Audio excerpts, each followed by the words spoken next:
Assalamualaikum warahmatullahi wabarakatuh. Ramadan berkah ibadah kita di dalamnya. Mulia amalan kita dilipat gandakan di saatnya. Bulan yang dinanti-nanti oleh banyak jutaan manusia yang bermekaran iman di dalam hatinya. Bulan yang tak terlepaskan dari satu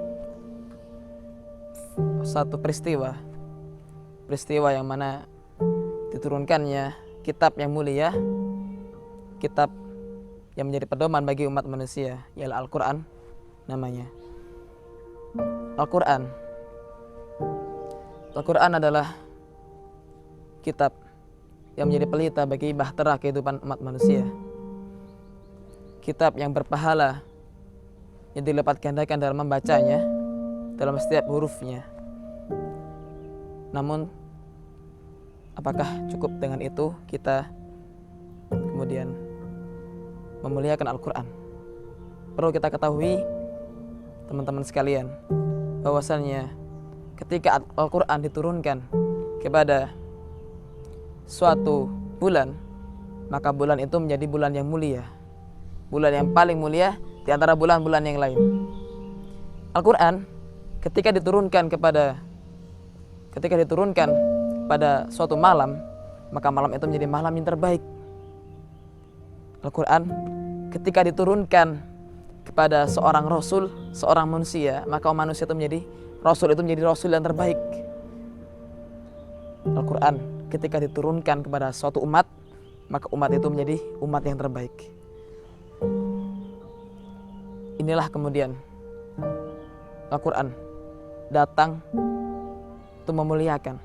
Dengan Al-Quran kemudian Allah meninggikan suatu kaum, dan dengan Al-Quran itu pula Allah menjatuhkan suatu kaum. Jadi teman-teman, di bulan yang berkah ini, di bulan yang dimana diturunkannya Al-Quran, yang telah kita lalui berhari-hari di dalamnya, yang pada saat ini hampir tiba pada akhirnya,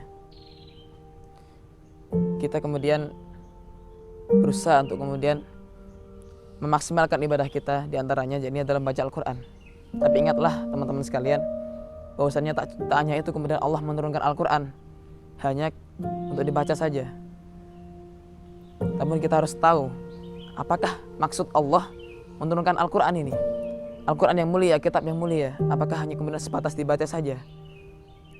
Al-Quran yang mulia Allah maksudkan diturunkan kepada suatu umat, yang kemana kemudian umat itu menjadi umat yang terbaik, yang mana umat itu adalah awalnya itu tinggal di padang masir yang kemudian tandus, tak ada yang menginginkannya. Namun dengan Al-Quran, umat itu menjadi umat yang memimpin dunia. Lalu apakah umat ini, umat Rasulullah dan para sahabatnya, apakah hanya kemudian kita tahu bahwa mereka adalah umat yang hanya membaca Al-Quran saja?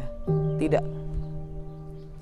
Bukankah kemudian kita menjadikan Rasul sebagai panutan kita, maka kita harus kemudian mengikuti apa yang dilalui Rasul, yakni kemudian menerapkan, mengamalkan apa yang kemudian diinginkan oleh Allah dalam Al-Quran.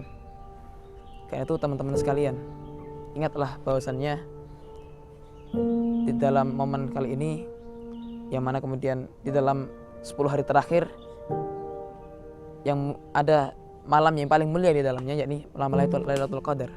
Jangan kemudian kita menyanyiakan ya di saat-saat ini ya dengan meninggalkan Al-Quran. Benar, kita harus kemudian salah satu upaya ini adalah dengan membaca Al-Quran sesering mungkin ya. Tapi jangan pernah kita lupakan bahwasanya Allah menurunkan Al-Quran di dalam umat yang di dalam dunia ini, pada umat yang mulia ini, adalah untuk kemudian diamalkan dan diterapkan. Jangan kemudian kita berakhir pada malam ini, pada kemudian bulan ini saja kemudian kita mendekatkan diri pada Al-Quran. Namun marilah jadikan momen ini sebagai tolak ukur, sebagai pijakan kita, jadikanlah kemudian bulan ini menjadi bulan momen yang mana menjadi titik tolak kita untuk kemudian tetap lurus, fokus pada tujuan kita, fokus pada kemudian panduan kita, yakni Al-Quran. sehingga kita bisa melaksanakan kehidupan ini dengan baik. Ya, pesan terakhir dari saya, teman-teman sekalian, tatkala kemudian seorang mengikuti lomba pacuan kuda, ketika dia mulai masuk pada startnya, kemudian dia memacu kudanya, ya, tatkala dia kemudian mendekati pada final, pada garis akhirnya, garis jalan akhirnya, tatkala kemudian dia mendekati akhir dari perlombaan itu, maka kuda akan berlari lebih kencang daripada sebelumnya. Karena itu teman-teman sekalian, jangan kemudian kita kemudian kalah dari kuda. Jangan kemudian kuda itu lebih cerdas daripada kita. Jadikan kemudian 10 hari terakhir ini sebagai momen di mana kita semakin menguatkan, semakin memasifkan lagi ibadah kita di dalamnya, mentadabburi Al-Quran, dan bertekad untuk kemudian mengamalkannya dalam kehidupan kita. Oke teman-teman sekalian, ini yang bisa saya sampaikan.